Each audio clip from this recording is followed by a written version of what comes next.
Olá, galerinha da Escola Mardoni Coelho, professor Gustavo Correia. Estou na disciplina de Educação Física juntamente com o professor Atos. Então essa semana a gente está fazendo os vídeos aqui para vocês e a gente está contando um pouco da história de alguns esportes, né? E hoje para vocês a história do voleibol e alguns eventos que vieram a suceder a criação desse esporte incrível. Começando pela transformação do que hoje é a educação física, tá? Então, antigamente não existia disciplina de educação física, existia disciplina de ginástica. Então, cada escola tinha aula de atividade física, né, que eram as aulas de ginástica, e cada escola fazia de um jeito diferente, meio que ficou numa certa bagunça. Então, com isso, existia um movimento da ginástica europeia, né, um movimento europeu de ginástica, em que vários países começaram a se destacar na sistematização desse conhecimento sobre o corpo, sobre o movimento, sobre o que fazer nessas aulas de ginástica. A Alemanha, ela estava preocupada em formar soldados para a guerra, né? Ela já previa uma situação de guerra que pudesse acontecer no futuro, né? Que no século XX ela estava envolvida com alguns conflitos, mas no 18 e 19 ela já estava prevendo, então ela já estava com essa preocupação de formar soldados.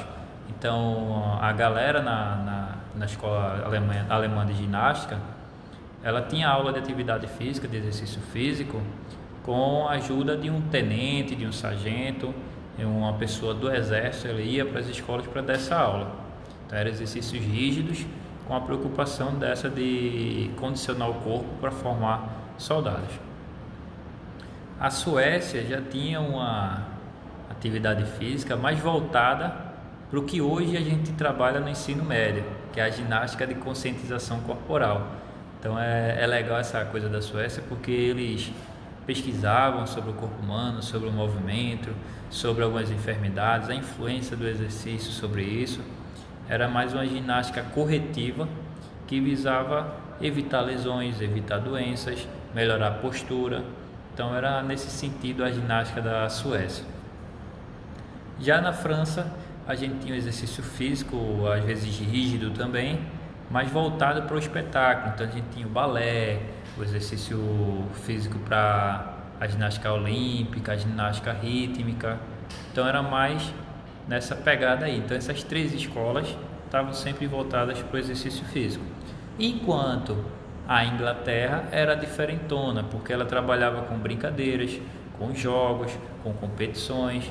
Então ela deu essa origem do que hoje, ela influenciou muito, na verdade, nessa questão dos esportes que nós temos hoje. Então a maioria dos esportes que nós temos teve, de certa forma, direta ou indiretamente, uma influência da escola inglesa de ginástica. E ainda nessa questão da Inglaterra, a gente tem os Estados Unidos, né, que sofreu uma grande influência inglesa.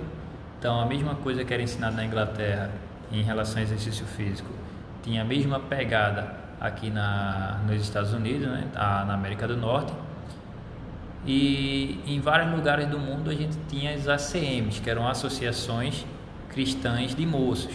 E nessas associações a galera trabalhava essa religiosidade, mas de uma maneira divertida, em que quem fazia parte dessas ACMs poderia se divertir com jogos, brincadeiras e competições, tá? Então foi mais uma influência dessa escola inglesa também.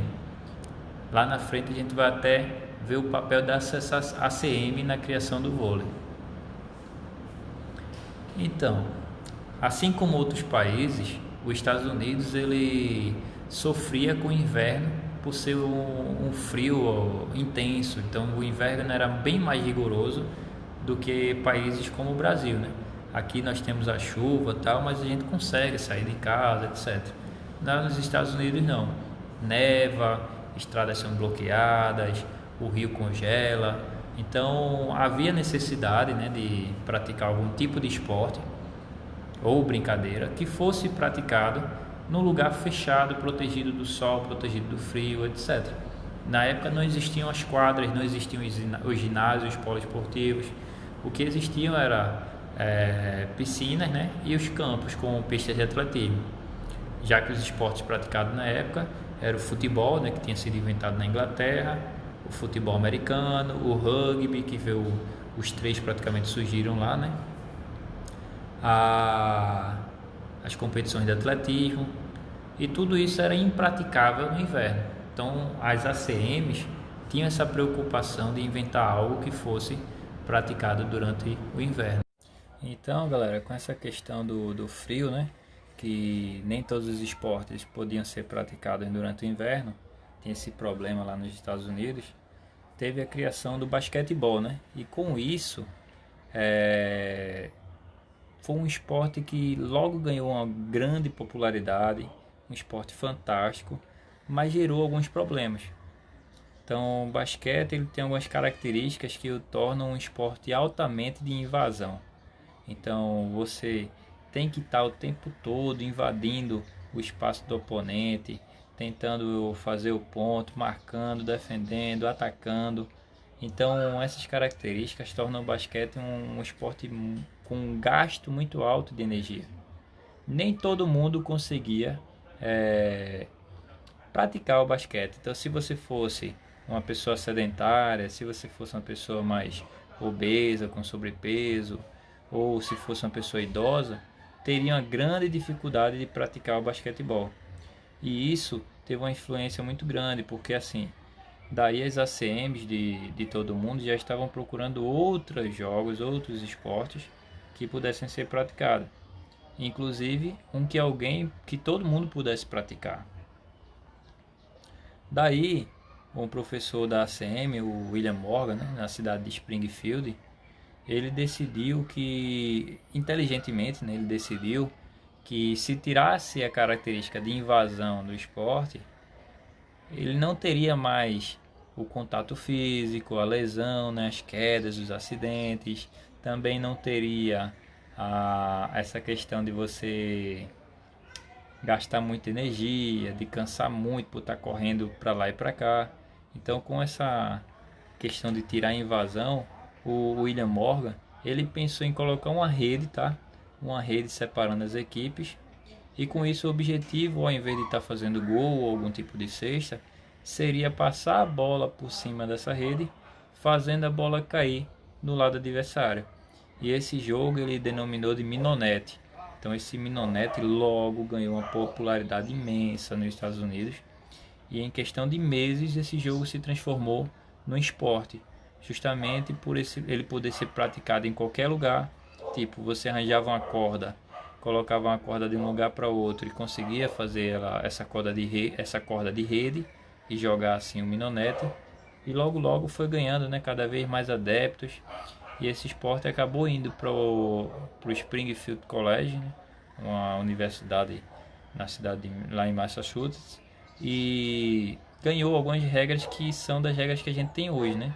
Então aqui na imagem, essa imagem aqui, ó, vocês podem ver que a rede de vôlei está ali separando na primeira imagem e tinha uma quantidade legal de pessoas, então não tinha essa questão de 6 contra 6, podia ser 10 contra 10 no Minonete, podia ser 20 contra 20, vocês podiam dar quantos toques quisessem na bola, tá?